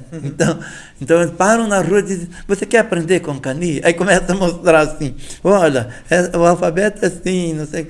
Então eu achei interessante como que a pessoa tem tempo de que você, viajando para alguns outros países de língua inglesa, é tudo muito apressado, não tem tempo para nada. Lá é uma coisa um pouco mais, o passo é diferente. Né? E isso é uma coisa interessante. Eu acho que na Índia tem um pouco essa questão também da valorização da vida em vez da correria, né? E no Brasil você não nota essa diferença do Norte e Nordeste em relação ao Sul? Eu noto. Eu acho que para mim foi importante, quando eu fui para o Nordeste, foi importante para eu perceber que muita coisa, às vezes a gente tem preconceito e tudo, aí você vai para lá e você reaprende. Você diz, Essa é a questão do tempo, acho que eles são mais... É bem mais, tipo, uma visita, às vezes o pessoal recebe, vem tomar um cafezinho, vem. Então, não sei, até nem sei se agora é assim no Nordeste. Agora, no Norte, já é bem diferente do Nordeste também, porque no Norte tem mais, ao menos o que eu conheço, né? Tem muita gente, muitos colonizadores de vários lugares. Por exemplo, Porto Velho é uma mistura muito grande. E Rondônia no interior é mais pessoal do sul, mas Porto Velho tem bastante nordestino e bastante catarinense também no departamento. Existe uma diversidade. Uma diversidade enorme. Uma vez eu escrevi um texto... do chimarrão ao tacacá. Eu publiquei um texto, porque lá tem chimarrão, eu tomo chimarrão, embora seja quente, mas tem gente que toma tacacá. Não sei se vocês conhecem tacacá, é tomado de uma cuia, assim, e é o mais, eu acho que típico do Pará. Mas provém do indígena, não, né? Exato, exatamente. Os dois, né? O chimarrão e o... os dois. O chimarrão. O chimarrão, e aí aí tem essa diversidade grande, inclusive em sotaque. Se você vai em alguns lugares, você acha que o pessoal já identifica, você é do sul, né? A gente vai em alguns lugares, até hoje, né? Mas em Rondônia, não, porque em Rondônia tem muita gente do sul também, do Nordeste, do Espírito Santo, de Minas Gerais, então é uma diversidade grande. Mas a sua pergunta, então, dá para perceber muito a diferença. Eu acho que do Acre, que é um estado do norte, para Rondônia dá para sentir bastante diferença. São estados vizinhos, mas Rondônia não tem muita raiz. Assim, o pessoal muita gente de fora. O Acre é muito mais aquela coisa da terra, de defender. Eu sou acreano. E Rondônia, quase ninguém diz, eu sou orgulho de ser rondonense. Agora, acho que estão começando a falar isso. Então há uma diferença. Agora, no Nordeste, a minha experiência foi um tempo mais atrás, mas eu lembro que eu viajava, uma vez eu viajei estava de férias, eu viajei de ônibus de João Pessoa até Juazeiro do Norte, já no Pará, no Ceará, cortando. Aí a gente percebia aquela tranquilidade, aquela coisa de receber as pessoas, aquela hospitalidade. E aí paramos numa cidade chamada Souza. Aí eu lembro que a pessoa perguntava, eu estava com um boné, aí eu ia pegar uma carona lá para o interior, e aí o pessoal falava, dizia assim, teu boné está arrochado? Eu não sabia o que é. Teu boné está arrochado? Aí ele perguntou umas 5 vezes, daí o meu amigo falou, ele está perguntando se o seu boné está arrochado, está apertado, porque pode voar com... Arrochado. Então, e aí chegamos lá no interior, aí o cara começou a contar a história no luar, não tinha energia.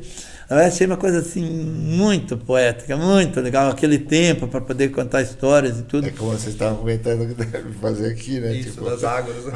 Exatamente. E existe, de uma forma um pouco diferente, existe essa questão de contar a história. Eu lembro que lá em Rondônia, quando eu cheguei, no começo, quando eu cheguei, faltava muita energia. E aí a maior parte era por diesel, né? Não era. E aí a pessoa perguntava para os alunos, e vocês contam, a avó de vocês contam história? Porque a gente estava lendo um livro da África que eu dizia que o pessoal se reunia para contar a história. Daí um aluno falou assim, quando falta energia, a gente conta a história. Aí eu falei, então vamos... Quando falta celular. Agora quando falta celular. Acabou a internet? Então existe talvez teria que fazer uma coisa que eu falei, vamos fazer um contrato então para de vez em quando cortar a energia para a gente contar a história.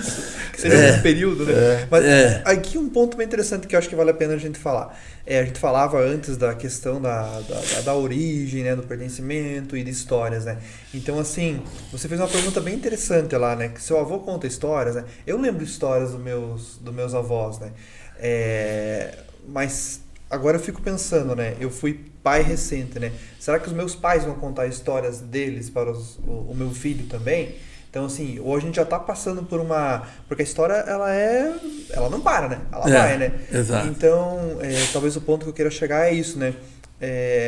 Os netos de hoje estão escutando as histórias dos avós deles. Né? A gente tá com tempo para isso, né? Aí vem, né? Celular, vem, né? Acabou a luz, beleza, né? Mas não pode ser só isso, né? Então você tem que escutar, sabe? Eu tenho, assim, o meu bisavô, ele viveu até os 96 anos. Então era um cara que ele veio da Polônia, sabe? Só que quando ele faleceu, eu tinha, não lembro se 7 ou 8 anos.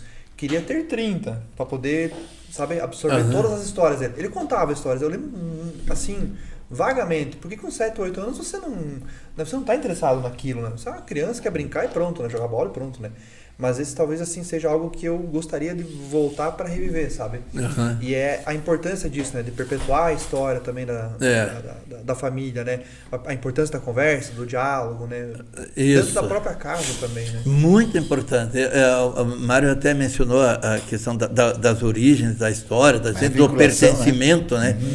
E do pertencimento. Eu acho que isso dá um pertencimento maior. Sim. Eu acho que essa questão de você... Tem até um filme, aquele Blade Runner, bem antigo, né? Que daí o cara diz, eu quero um passado. Tem uma personagem que fala, eu quero um passado, né? Por quê? Porque às vezes se você não tiver um passado, você fica perdido. Então isso é o pertencimento, para que você pertence, né? E eu acho que é um ponto super interessante a gente estimular o pessoal a ouvir as histórias e a contar história. Tem um pensador que é o Frantz Fanon, que eu trabalho bastante, que é a questão da descolonização e tudo. Aí ele fala assim, ele vai para a Argélia, ele nasceu na Martinica, vai para a Argélia, daí ele ouve as pessoas, é um psiquiatra, aí as pessoas todas tristes, macambúzias, sorumbáticas, tudo. Aí ele diz, o teu problema é que você não tem passado. Ele diz, como assim? Eles roubaram o teu passado, os franceses chegaram e contaram só a história dos franceses, não contaram a história dos avós de vocês. Aí vocês aprendem só os poetas franceses, vocês não leem os cantadores ou os contadores de história do seu país. Então é a questão de pertencimento, né? O pertencimento é importantíssimo. E contar a história, ouvir a história do seu avô, ouvir talvez até a questão da adaptação, das mudanças, tudo. Isso é muito importante para o pertencimento. E a gente busca. E eu agora que a gente, nessa idade, a gente começa a buscar mais as histórias, né? Você quer, e você vai para lá, você vai para cá, porque você quer resgatar mais coisas. Então, isso é importante. Eu acho que deveria ser obrigatório cada um conhecer a sua árvore genealógica. Eu acho que é importantíssimo. Importantíssimo isso. E você vai conectando e tem coisas que você vai valorizando a você, mas valorizando toda uma história, todos os ancestrais também, né? Sim.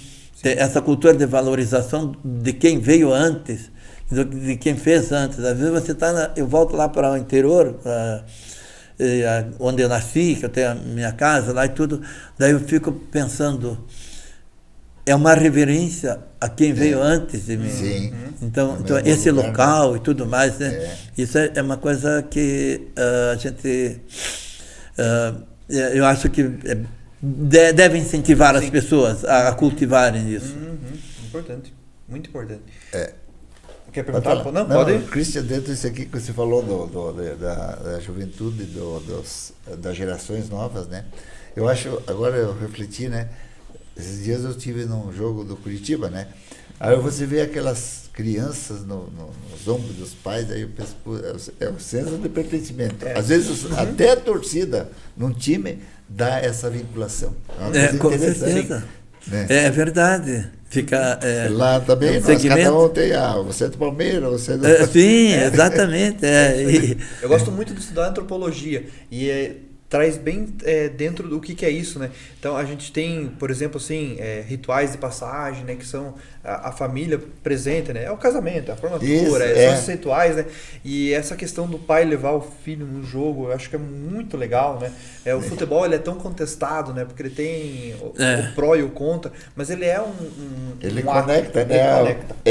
Ele conecta. E não é só o pai e o filho, né? É o cara que tá torcendo do lado, que você nunca viu na vida, que você abraça no gol, né? É verdade. Ou chega junto, né? Abraça, deu um gol, você tá... É verdade, tem isso. Eu levava as minhas filhas para o Figueirense, até hoje. Até hoje o Figueira, que está lá embaixo, né? Mas eu digo, faz parte, né? Você sofreu por causa do time, também é tudo... Sim. Exatamente. Então cria uma conexão e um vínculo, né? Vínculo. E falando do futebol, que eu gosto muito de futebol, eu gosto muito de futebol em inglês também, né? Acompanho muito. E você percebe a diferença do brasileiro pro inglês. Tem isso, né? Lá também tem o pai que leva o filho, só que não tem, parece que aquela emoção assim que tem aqui. Né? Mas tem uma... Eu lembro quando eu estava em Lancaster, né? Aí uma professora lá que dava orientação e tudo. A primeira vez que eu fui ver o Liverpool, a gente foi numa excursão dos estudantes, alguns estudantes. Aí ela falou, não vão no Copa é geral. Vocês vão lá para a cadeira, porque... Aí eu acho que... Não sei se um ou outro aluno foi. Eu sei que eu fui no Copa, na geral. Os alunos, a maioria não foram, achavam muito caro e tudo. A cadeira, que é bem cara. Aí eu fui na geral... No povão. Meu Deus, que fanatismo. É legal. Aí quando o Liverpool marcava, eu tinha que vibrar junto. Sim. Aí vibrava junto e tudo. Aí o pessoal achava legal, né? E aí quando eu ia para o Manchester, que o landlord, o dono da casa onde eu morava, ele tinha ficado 10 anos sem assistir um jogo. A mulher dele que falou. Daí como eu cheguei, ele disse, do Brasil, então vamos... Você gosta de futebol? Gosto, então vamos junto.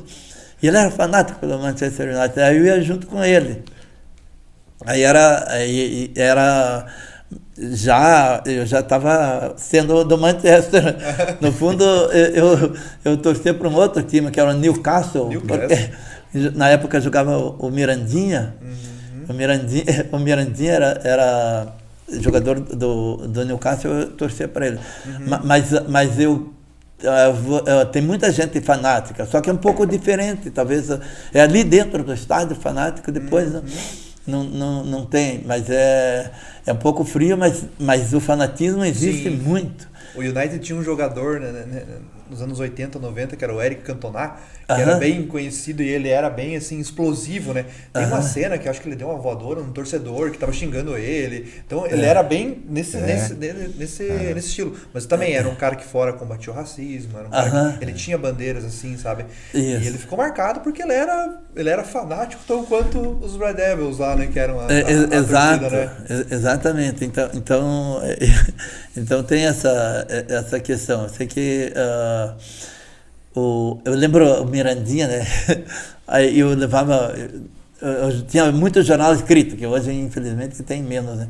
Aí eu comprava os jornais dos jogos e tudo. Aí tinha uma reportagem no jornal que falava mira, pass the ball, mira. Ele não passava muita bola. Aí agora tem uma amiga que ela está em Southampton.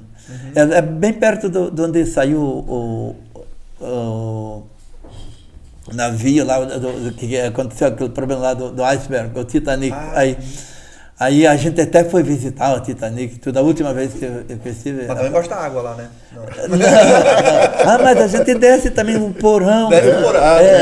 E aí a Mira, o nome dela é Mira, Mira Howard, uma amiga que mora lá. Aí ela Eu fiquei na casa dela um tempo, eu tinha ido para Oxford, depois voltei para lá. Aí ela, então, daí eu falo para ela, mira, passe de ball, mira.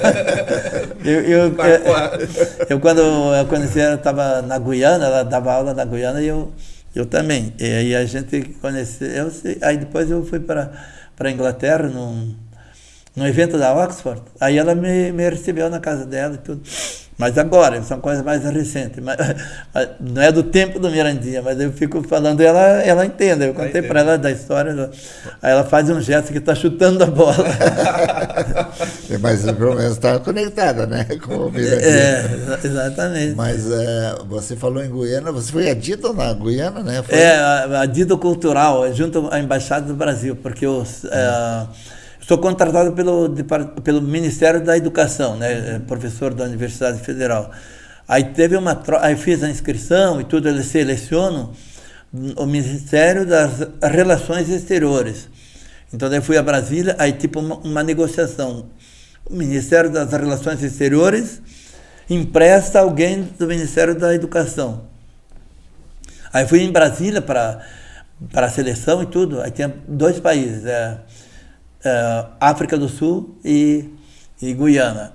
Aí a pessoa que estava fazendo a entrevista falou, eu acho que eu aconselho a Guiana, que é a primeira vez que você está indo para o exterior, tudo é mais próximo, que tem um leitorado, um programa de leitorado no exterior. Aí quando eu fui, daí fui conhecer o embaixador do Brasil lá, e aí ele fez entrevista e tudo, ele falou, você vai ser professor e você vai ser o adido cultural. E aí então o adido cultural eu passava filmes sobre Brasil, aquelas coisas, e tinha um curso de português. A pessoa que quer estudar no Brasil tem que passar por um CELBRAS, né, que é um teste que você faz se quiser estudar no Brasil. Se tiver um português, tem que ter um nível de português.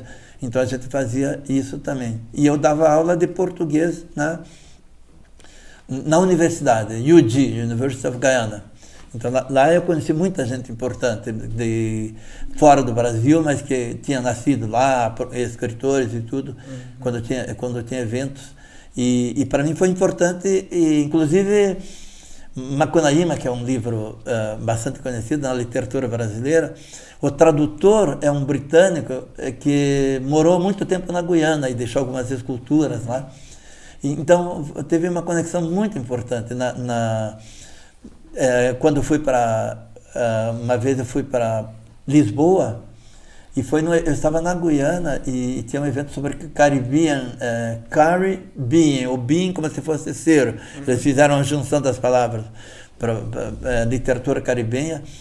E foi importante porque depois eles publicaram um livro lá, de uma editora de Nova York, com Amsterdã, bem importante. Aí colocaram um artigo meu também sobre isso. Mas é interessante porque lá eu aprendi o mito de Macunaíma, ou Macunaíma, lá, que é Macunaíma, né? Que o Mário de Andrade aportuguesou para Macunaíma.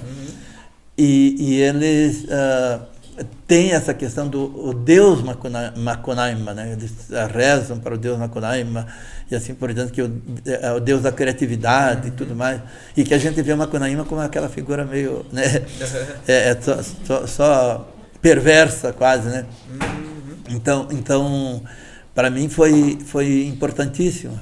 Inclusive em questão de inglês, né? De variedade de inglês e tudo. E como adido cultural, então eu era, tipo, o meu chefe era o embaixador. Então tinha eventos que tinha que levar poesia brasileira, aí eu tinha que levar a poesia brasileira para alguns eventos, eu levava, passava filmes brasileiros, vários filmes que a embaixada recebe, que às vezes aqui não tinha nem visto no Brasil e que eu vi lá, inclusive documentários importantes e tudo.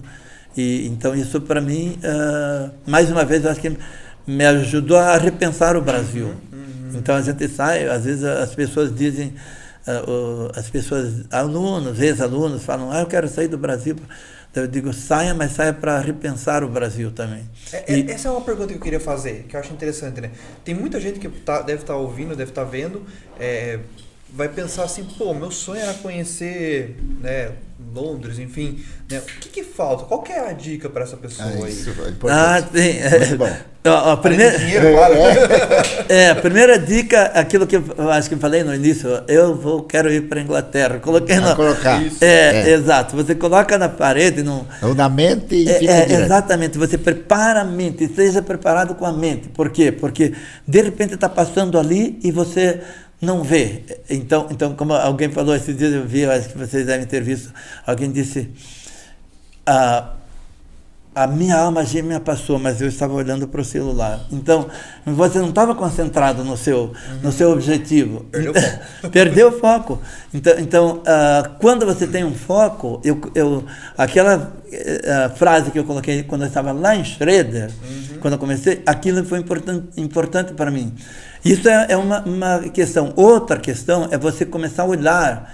Então, quando você está focado, você olha, aqui tem um concurso para a Universidade de Lancaster está oferecendo bolsa para alguém estudar, ou está fazendo, ou a Universidade de Texas está convidando um professor visitante, e assim por diante. Ou, por exemplo, eu fui para a Índia pago pela Unesco. A Unesco pagou não só a passagem, mas a estadia e tudo. Por quê? Porque eu estava vinculado com uma questão internacional. E aí é importante, então, essa conexão, e essa conexão você pode fazer como aluno de universidade, mas não só como aluno. O Mário tem exemplos, por exemplo, o Neto que está agora fora, que também está bem conectado, né? Tá. Então, dentro da universidade é fácil, porque eu sempre procurava pós-graduação e tudo, né? Para ver possibilidade de bolsa, mas existem muitas possibilidades, inclusive tem sistemas que você trabalha, aquele au pair, que já é bem divulgado, né? Mas tem muitas outras possibilidades, e eu, quando fui para o Canadá, também teve que fazer projeto, apresentar projeto e tudo. O primeiro projeto, eu estava no doutorado ainda, ganhei uma bolsa do Canadá, eu já estava dando aula, eu falei, eu não quero só literatura britânica e americana nas minhas aulas, eu quero outras literaturas. Aí a Embaixada do Canadá me deu uma bolsa para vir para o Canadá a primeira vez. Aí essa conexão com o Canadá, depois fui no doutorado, aquele sanduíche que tem, né? Depois fui para o pós-doutorado, depois criei o Núcleo de Estudos Canadenses, que aí toda vez ganhava a bolsa da embaixada, até para ir para o México, a Embaixada do Canadá pagou para ir para outros lugares, para o México tinha eventos sobre o Canadá, então... Mas, Miguel, acho que o importante é aquele impulso, você que falou, colocar na mente e aquele primeiro impulso, porque depois você vai percebendo... Isso, aí você vai conectando, exatamente. E oportunidades tem, né? Não adianta ficar em casa que ninguém vai bater na tua porta. Não quer ir para o Canadá? Vamos lá. Sim, o Canadá tem que estar aberto. E eu estava então, isso é importantíssimo.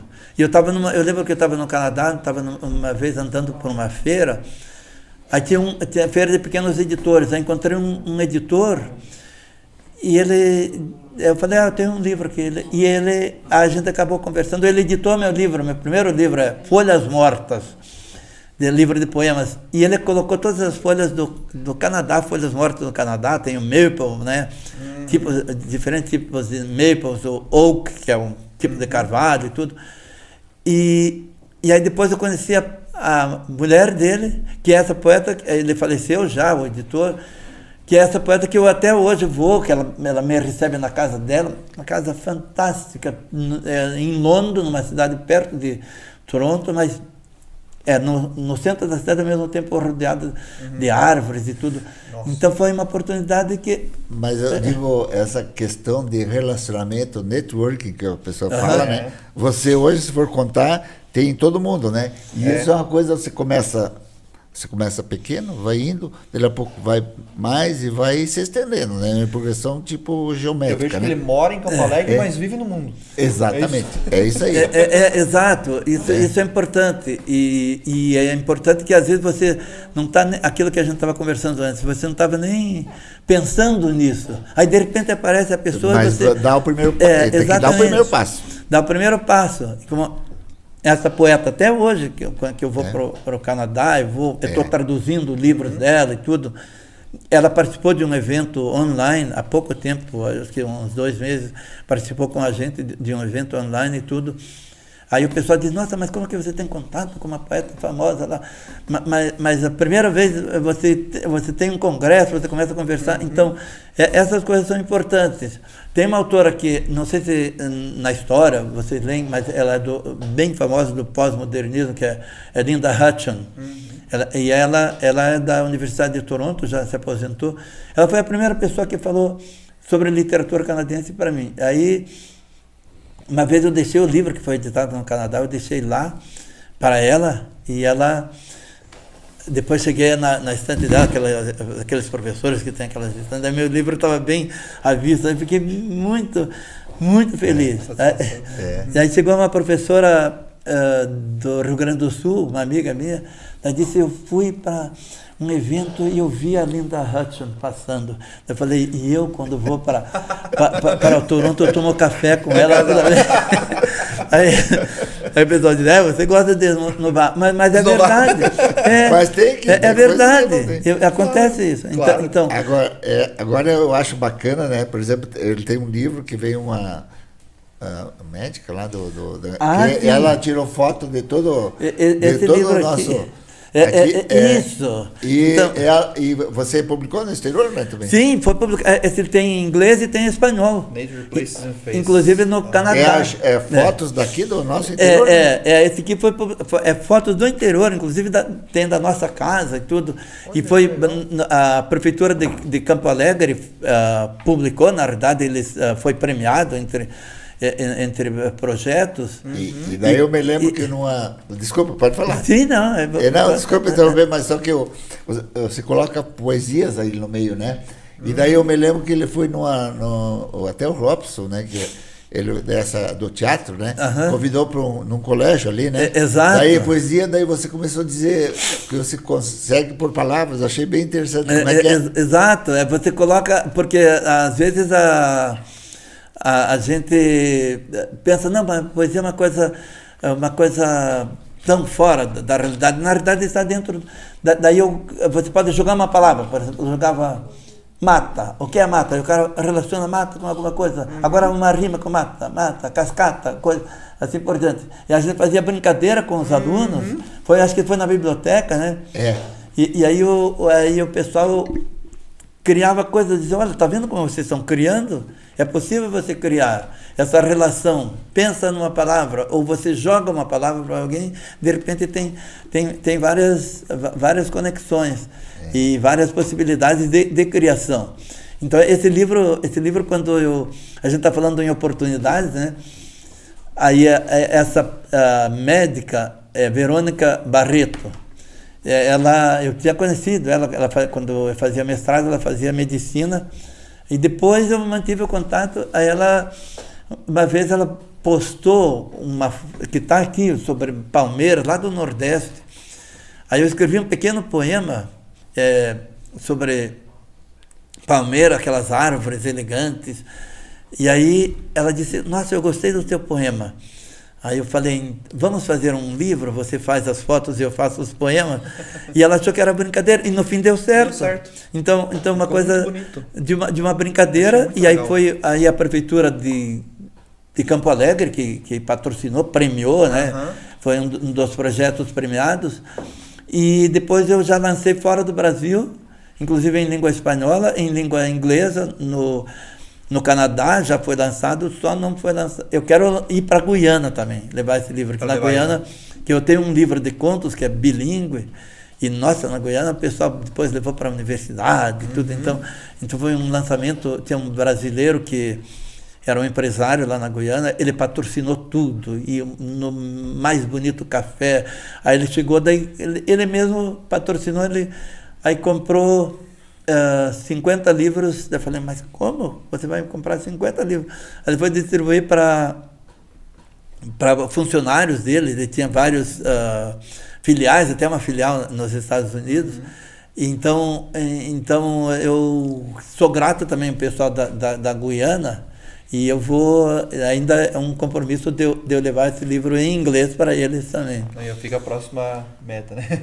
O pessoal está me atentando Sim. em questão do horário. Sim. Eu, por mim, ficaria até as 9 da noite, mas a gente tem questão de horário para cumprir, né? Eu Sim. queria, para a gente finalizar, fazer uma pergunta que eu acho que é bem interessante, que vai provocar uma reflexão aí no Miguel, né? Lá com 15 anos você falou que a maior curiosidade, né, quando era pequeno, era saber o que tinha depois das montanhas, né? Exato. O que tinha depois das montanhas? Olha, uma maravilha. Muito obrigado pela pergunta. Então, depois das montanhas, tem um mundo que se abre, que você não tem planejado, mas que está convidando você para caminhar. Eu acho que isso é importante. Esse mundo talvez desconhecido, mas que convida você para conhecer, que desperta curiosidade. E você, depois da montanha, você percebe que você pode caminhar muito mais, vai ter outras montanhas e vai ter outras possibilidades de descobertas. E aquela frase lá do Robert Frost, the woods are lovely, the woods are lovely, dark and deep, but I have promises to keep and miles to go before I sleep. Então você vai descobrindo que você vai ter milhas para caminhar, porque tem outras montanhas e você quer descobrir o que tem atrás da outra montanha, e assim por diante. Então essa busca para mim é uma coisa maravilhosa. Eu acho que a pior coisa é quando você não tem mais o que buscar, quando você perde a motivação para caminhar, para descobrir o que tem atrás da outra montanha. Que hoje tem montanhas ainda que eu não sei o que tem atrás, e que eu preciso descobrir. Exatamente. Mas, Cristian, só dentro disso aqui, eu só queria dar uma confissão. Aí eu estava no doutorado e tinha que... Daí o pessoal, para você passar ali, precisava publicar um artigo em língua estrangeira.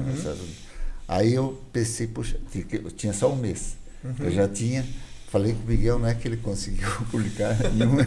Então, ele me socorreu muitas vezes. Eu só gostaria que esse atrás da montanha tenha essas coisas também, né? Que você ajuda os outros e usa o teu... Né? Atrás da montanha também tem outros desbravadores no caminho que vão te auxiliar, né? Sim, é verdade. E tem muitos anjos, que eu uso a palavra anjo, mas pode ser qualquer... Muita gente que ajuda a você em momentos diversos. Eu citei, por exemplo, o professor que falou, você pode, ou você, para gente boa, sempre tem trabalho, assim por diante. E sempre tem pessoas importantes. Eu fico grato ao Mário. O Mário me deu um incentivo quando eu vim para São Bento, por exemplo, muito grande, porque eu ia estudar. Como é que eu ia estudar? Na época você está lá no interiorzão, você não tem aquela conexão que tem hoje. E aí como é que você vai? Você tem que sair do lugar para estudar. Daí a minha mãe dizia sempre, olha, você tem que estudar. Uma coisa legal, que eu lembro que ela dizia, você não vai parar por aí. E aí o Mário me acolheu, então foi uma coisa importantíssima, foi um ponto assim chave, porque dali eu fui descobrindo outras coisas e aí fui descobrindo o que tinha atrás das montanhas. Então isso que é importante. E eu acho que essa questão a memória, sempre a gente volta para com gratidão, né, para essas questões. E aberto para outros segredos de outras montanhas. Outras montanhas. Eu, assim, em nome do GM Podcast, só tenho a agradecer, né, por a gente ter ouvido toda essa aula hoje, né, uma mochila de conhecimentos, né, que foi muito legal abri-la aqui nessa mesa, né. Garanto que o pessoal que está nos ouvindo também ficou muito satisfeito com todas essas histórias, né. Muito obrigado por nos passar isso, né? Com certeza. Eu acho que se a gente falar daqui um mês, ele vai ter mais 1000 histórias diferentes para falar. Com certeza, né? Agradeço também ao Mário por todo esse suporte, né? Por auxiliar aí a entrevistar até o seu irmão, que conhece muito, muito bem, né?